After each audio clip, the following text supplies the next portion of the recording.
안녕하세요. 바로 사회지문으로 들어가 보도록 하겠습니다.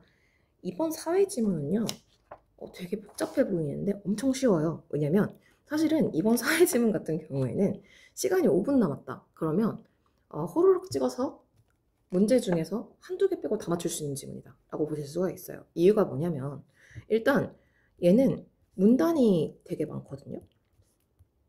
근데 그게 무슨 뜻이냐면 한 문단에 있는 정보량이 그렇게 많지 않다 라는 뜻이고요. 그리고 내용들이 어렵지 않아요. 보시면 간단하게 일단 먼저 볼게요. 기대 효용 이론이라는 게 있대요. 키워드. 자, 그래서 이게 뭐다라고 설명을 했어요. 하지만 그거는 합리적인 결정이 아닐 수가 있대요. 그래서 불확실한 상황에서 사람들이 어떻게 심리를 가지고 결정을 내리는지 설명한 다양한 개념을 정리한 전망이론을 지시했대요. 전망이론. 키워드예요. 여기서는 확실성의 효과, 손실회피, 반사효과, 고립효과, 보유효과 등이 있대요. 그럼 더 놀라운 게 뭔지 아세요? 한 문단에 하나씩의 개념이 나옵니다. 자, 이게 뭐냐면요. 자, 3문단 확실성의 효과, 4문단 손실회피, 5문단 반사효과, 6문단 고립효과, 7문단 보유효과. 끝났어요. 그러면 이제 이 키워드가 나오는 것마다 담당 일진이 있어요. 거기서 확인만 하시면 돼요. 이 내용을 다 읽지 못했잖아요. 다 읽지 못했다고 하더라도 기대 효용 이론 1문단 가서 확인하시고요. 전망 이론 2문단 가서 확인하시고요. 여기서 좀 보면 이런 식으로 밑에 보시면 이것도 마찬가지로 기대 효용이랑 전망 이론 이런 얘기가 나오잖아요. 그런 것들 몇 문단에 있는지만 계속 매칭을 시키시면 되고, 여기는 지금 문제가요. 이따가 보겠지만 2문단, 1문단, 2문단, 4문단, 6문단이거든요. 근데 그 개념이 뭐냐만 정확히 아시면 이게 어디에 들어가는지 알아. 그쵸? 자, 그렇고 넘어가서 여기서도 고립효과, 확실성의 효과, 기대값 이런 말들이 나오잖아요. 합리적인 결정 이런 말들이 나오면 이런 것들은 또 가서 확인하시면 되는데, 문제가 뭐냐면 사실 문제를 어렵게 내려면 여기서 답을 찾을 수 있겠지만 지금 간단하게만 볼게. 간단하게만 보면 이거가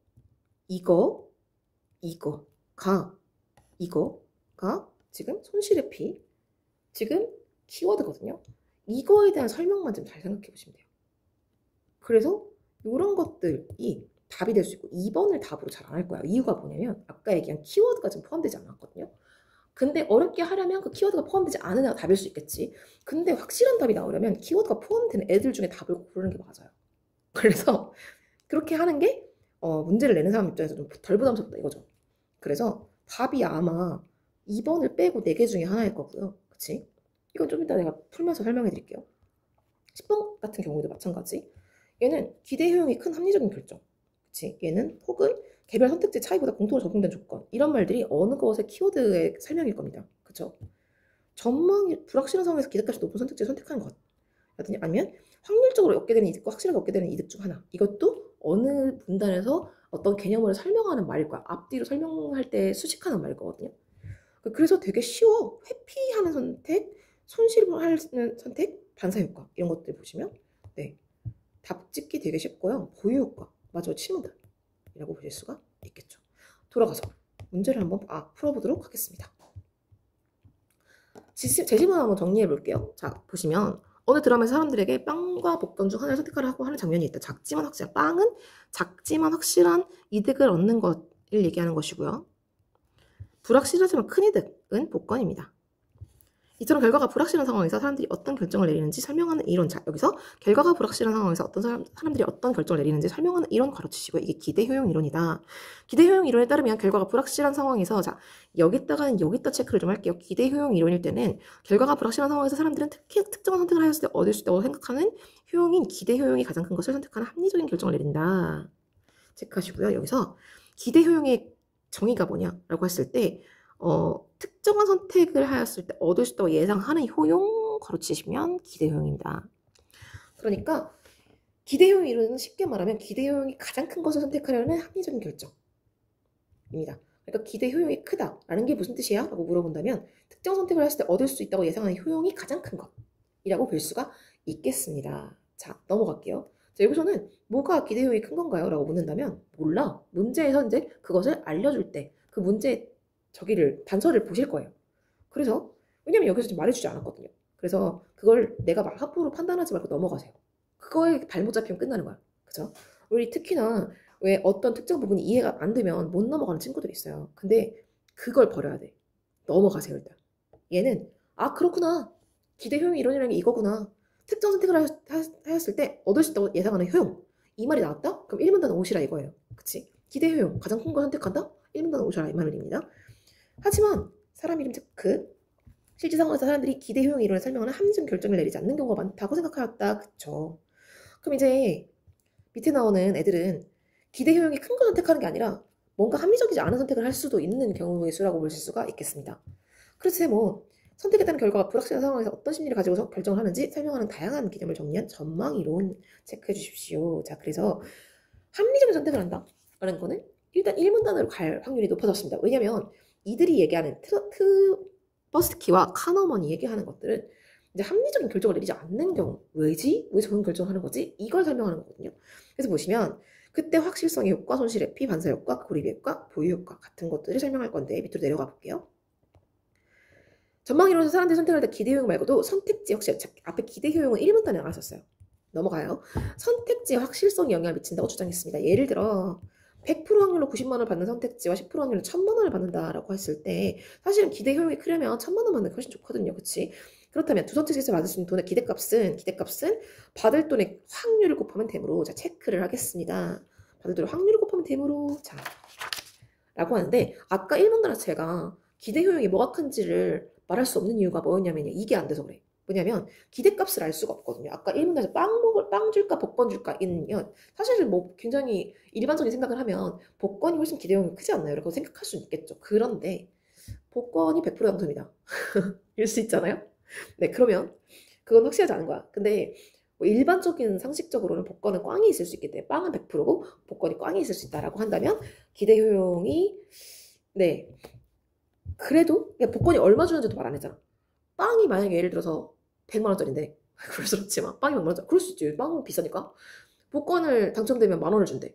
기대용 빵이 훨씬 큰 거지. 그렇게 본다면 지금 1문단에서는 알 수가 없었던 거거든. 근데 여기서 보면 얘는 이제 나왔어. 기대값은 받을 돈의 확률을 곱하면 되는데 그러니까 90만 원에 그치 90만 원 100%야 그치 100만 원이 자 90만 원과 100만 원이다. 이게 뭐냐면 10%니까 1000만 원에다가 10분의 1 곱하는 거고요. 90만 원에다가 1 곱하는 겁니다. 그러니까 90만 원과 100만 원이에요. 이때 효용이 비례한다면 기대효용이 이론에서는 당연히 두 번째 선택지를 선택한다. 왜냐면 어떻게 돼도 어쨌든 100만 원을 받을 수 있으면 더 큰 거잖아요. 기대효용이 크다라는 것은. 1문단이었다면 그러니까 이걸 선택한 게 맞았다는 거야. 100만 원을. 그런데 실제로 사람들은 확실하게 90만 원을 받을 수 있는 걸 선호한다는 거예요. 왜? 10분의 1의 확률로 1000만 원을 받을 수 있지만 그러니까 100만 원을 다 엠빵해 주는 게 아니잖아. 그러니까 10분의 1의 확률로 100만 원을 1000만 원을 받을 수 있지만 10분의 9의 확률로는 1원도 못 받거든요. 그래서 즉 사람들은 확률적으로 얻을 수 있는 이득보다 확실하게 얻을 수 있는 이득에 좀 더 가중치를 두고 높게 평가하는 성향을 가지고 있다. 자, 그러니까 이거는 중요한 게 뭐겠어요?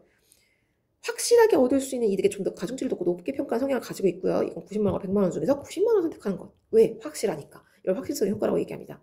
넘어가겠습니다. 그러니까 좀 더 확실한 걸 선택한다. 내가 좀 더 이득이 되지 않더라도 이득이 되든 안 되든 어쨌든 확실하게 받을 수 있는 걸 선택한다. 이 얘기입니다. 하지만 뭐 확실한 손실과 불확실한 손실 중에 하나. 자, 아까는 확실한 이득과 불확실한 이득이었거든요. 얘는 확실한 손실과 불확실한 손실이에요. 중에서는 결과가 불확실한 후자를 선택하는데 자, 왜냐면 100% 손실을 봐. 보다는 안 볼 수도 있잖아. 를 선택한다는 얘기예요. 그래서 손실 회피라고 부른다는 겁니다. 그치? 얘는 지금 뭐야? 3번은 차이가 뭐냐면 3문단은 확실하게 얻는 것과 얻을 수도 있잖아 중에서는 확실하게 얻는 것을 택하는 것이고요.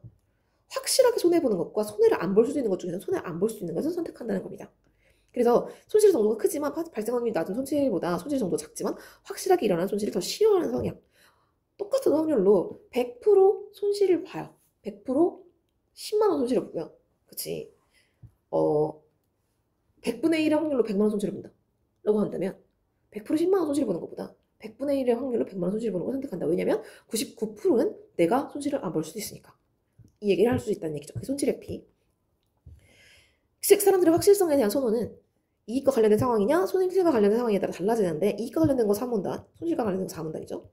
반사효과라고 얘기합니다. 이익과 관련된 상황에서는 확실성 효과에 따라 위험 회피적인 결정을 하지만 손실과 관련된 상황에서는 손실 회피에 따라 위험 현호적인 결정을 하는 것이다. 자, 이게 어렵지 않죠? 이거 3문단, 이거 4문단 끝. 넘어갈게요. 한편 사람들은 복수의 자극이 주어졌을 때 다른 것보다 차이가 있는 부분을 더 잘 기억하는데, 자, 그래서 차이가 있는 것, 다 똑같이 적용되는 것에는 관심이 없습니다. 근데 그것과 차이가 생기는 것, 예를 들면 다 똑같이 10,000원씩 내요. 이거에는 관심이 없어요. 근데 내가 1,000원을 더 내냐 제가 1,000원을 더 내냐는 관심이 있다 이거야. 보시면 고립효과로 인해 사람들은 여러 선택지 중 하나를 선택할 때 모든 선택지에 적용될 수 있는 문제 상황이나 공통적으로 제시된 조건은 크게 집중하지 않고, 자 보세요. 이거 괄호칠게요. 끊어요. 다른 선택지와 차이가 있는 개별 선택지에만 존재하는 요소에 더 집중한다. 여기다가 체크할게요. 이에 따라 결론만 생각할 때는 동일한 선택지일지라도 문제 선택지가 제시된 형태에 따라서 다른 선택지를 선택하는 결과를 보여줄 수 있다. 이해가 안 되시면 넘어가세요. 뭐만 체크하시면 된다? 여기만 체크하시면 돼요. 왜요? 여러분 이거는요, 이해가 더 잘 되려면 예시가 있어야 돼. 예시가 만약에 없잖아? 그러면 이해가 되게 어려울 수 있어요. 근데 그 예시를 어디서 준다? 문제에서 줍니다. 그러니까 지금 여기서 이거 이해하려고 머리 쥐어뜯지 마세요. 넘어가. 그런 다음에 뭐 나오면 고립효과 나오면 그때 다시 한번 생각해 보세요. 그때 문제 조건에 적용해서 생각을 해볼게요. 문제가 있으니까. 이때 개별 선택지에만 존재하는 요소를 이득과 관련해서 제시하는 손실과 관련, 아까 얘기했죠. 이득과 관련된냐 손실과 관련된냐에 따라서 반사효과 얘기했었잖아요. 그치? 이득과 관련해서 제시하는 손실과 관련해서 제시하는 에 따라서 다른 선택을 하게 되는데, 이거는 확실성 효과와 손실 회피에 따라 발생하는 것이다. 네, 체크하실 수 있겠죠. 넘어가겠습니다. 그러니까 결국에는 이득과 관련된 손실과 관련된 냐에 따라서 선택이 달라지는데, 그치? 근데 또 어떤 거야? 공통적으로 제시되는 건 관심이 없어. 그게 100만원이든 1000만원이든. 근데 거기서 10,000원 더 내냐 안 내냐는 관심이 있다 이거예요. 전망이론에서 사람들 비합리적 결정을 설명하기 위한, 자 그러니까 지금 보면 아까도 얘기를 했지만 이렇게 보실 수가 있어요. 아까 합리적인 결정을 내렸다? 그럼 기대 효용이야. 1문단으로 와야 되고요. 비합리적인, 지금 얘네들은 전제가 뭐냐면 비합리적 결정을 설명하기 위한, 그치? 전망이론에서는 왜 그러지? 왜 저런 선택을 하는 거지? 왜 합리적인 선택을 하지 않지? 이런 걸 지금 얘기하는 거잖아요. 보유가는 자신이 소유한 것보다 더 높은 가치를 부여하는, 자신이 소유한 것에 더 높은 가치를 부여하는 것을 말한다. 보유가가 발생하면 특정 대상을 자신이 소유하고 있지 않을 때보다 소유하고 있을 때 그 대상에 대한 가치를 더 높게 평가한다. 즉 세모, 자신이 소유한 것에 대한 주관적인 평가가 객관적인 가치보다 높아지게 되는 것. 지금 내가 가지고 있으면 내가 안 가지고 있는 것보다 훨씬 더 높게 평가한다는 거야. 예를 들어서 이렇게 볼 수 있겠어요. 여러분들이 A라는 물건을 가지고 있어. 알지? A라는 물건을 B를 갖고 있어. 근데 A와 B 중에 뭐 고를래? 라고 객관적으로 그냥 고르라고 할 때는 사실 B를 골랐을지도 몰라. 근데 내가 이미 A를 갖고 있거든. 그러면 이때는 객관적으로 B가 더 좋음에도 불구하고 내가 A 갖고 있으니까 A에 좀 더 높은 가치를 부여할 수도 있다라는 얘기입니다. 이것도 문제에서 제가 문제랑 같이 설명을 할게요. 보유가의 사람들은 현재 자신의 상황이나 자신이 소유한 물건에 가치 가중치를 부여한다라는 거예요. 자, 그래서 내가 지금 더 좋은 걸 갖고 있다라고 가중치를 부여해서 특별히 나쁘지 않다면 이를 유지하려고 한다는 겁니다. 이에 따라서 결과가 불확실한 상황에서 비합리적인 결정을 유발할 수 있다. 사실 합리적인 결정을 한다면 B로 갈아타야 되는데 그러지 않고 그냥 A를 갖겠다. 이게 더 좋아라고 얘기한다는 겁니다. 넘어가서 바로 문제로 들어갈게요. 윗글에 대한 설명으로 가장 적절한 것은입니다. 그렇다면 나머지가 틀렸겠죠? 답이 1번이니까 5번부터 올라오겠습니다. 기대효용 이론과 전망이론 차이점을 설명하고 물음표입니다. 두 이론 모두에 적용되지 않는 사례 같은 건 없었습니다. 네, 여기서 다 끊을게 설명하고 그치 앞에 보면 더 끊을 게 없네요. 다시 올라가서 기대효용 이론 보완한 전망이론 설명하고 그치 보완하는 약간 에바지만 내가 아무튼 넘어갈게요. 전방 이론에 대한 사회적 평가를 언급하고 있다. 이런 거 없었고요. 같은 결과가 발생하는 원인에 대한 기대 효용 이론과 전방 이론의 항반된 견해 아닙니다. 결국 결과가 달라서 일어나는 일이거든요. 같은 결과도 아니에요. 이 기대 효용 이론과 전망 이론이 경제의 중심 이론을 발달한 과정을 통시적으로 아닙니다. 이런 말도 없었고요. 기대 효용 이론을 설명하기 어려운 현상을 전망 이론의 다른 향한 개념을 통해 설명하고 있다. 이거 1, 2문단에 걸쳐서 나오죠? 네, 맞아요. 답은 1번입니다. 넘어가겠습니다. 자, 1문단이요. 8번 보시면 답이 5번인데요. 자, 이거는요. 알 수 있는 내용 적절히 아는 것은 이때 1번부터 보겠습니다. 답이 5번이니까. 전망 이론은 결과가 불확실한 상황에서 사람들이 어떻게 결정을 내리는지 설명하는 내용을 담고 있다라고 이 문단에 나왔죠. 기대 효용 이론은 사람들이 선택을 할 때 자신의 선택을 통해서 얻을 수 있다고 예상되는 효용을 고려한다. 네, 1문단에 나왔죠. 트버스키와 커너먼 이 문단에 나오지 않았습니까? 제대로 설명하지 못한다. 그렇기 때문에 전망이론을 제시했고요. 전망이론이 사람들이 확실한 손실과 불확실한 손실 중 하나를 선택해야 할 때 불확실한 손실 얘기 어디 나왔어요? 4문단에 나왔죠. 오케이, 맞아요. 그런데 전망이론 개별 선택지는 존재하는 요소보다 모든 선택지의 공통되는 요소 이 얘기 어디 나왔어요? 6문단에 나왔죠. 근데 모든 선택지에 공통적으로 적용되는 요소보다 개별 선택지 요소를 더 중요시한다라고 말씀을 하셨기 때문에 답은 5번이라는 것을 알 수가 있습니다. 일부 부분을 보고 이게 어디 속하는지 보시고요. 확실하게 맞는지를 확인하시면 되겠습니다. 넘어가서 9번이에요. 얘를 가지고 지금 앞에 있는 개념들을 설명할 수가 있을 것 같은데, 자, 일단 보겠습니다. 게임은 2단계이다. 1단계에서는 25%의 확률 당첨되는 추첨이에요. 넘어가면 자, 이거는 이익입니다. 그쵸? 여기서는요, 이것도 이익이라고 볼 수가 있겠네요. 그럼 다시 올라가서 2단계인데 당첨된다면 2단계로 넘어갈 수 있으며 당첨되지 않는다면 아무것도 받지 못한 채 게임은 끝이 난다. 2단계로 넘어간다면 당신 선택지 중 하나를 선택할 수 있는데 1단계 추첨 결과가 나오기 전까지 2단계 중에서 어떤 거를 선택할지 미리 결정해야 한다. 당신은 무엇을 선택할 것인가? 라고 했을 때 사실은 확률이 꽤 높아요. 그러니까 400만 원 받기를 선택할 수 있는데 사람들이 이걸 선택한다는 말을 할 수 있을 것 같습니다. 전망 이론에 따르면요. 그치? 저는 3문단에 따르면 그 얘기를 할 수 있을 것 같거든요. 그치? 그리고 게임은 한 번 선택으로 끝이 나면 자 이거는요. 그치? 공통입니다. 그렇기 때문에 다음 선택지 중 하나를 선택해야 됩니다. 무엇을 선택할 것인가? 그렇다면 이때도 마찬가지로 그치? 얘도 확률이 좀 비슷하긴 하고 좀 희박하긴 한데요. 이거는 문제를 풀면서 보면 더 좋을 것 같습니다. 1번부터 보겠습니다. 고립효과 확실성 효과가 나타났다. 고립효과가 우리 몇 문단에 나왔었냐면요. 고립효과 몇 문단에 나왔지?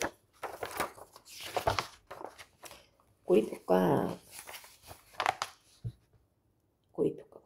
6문단에 나왔었죠.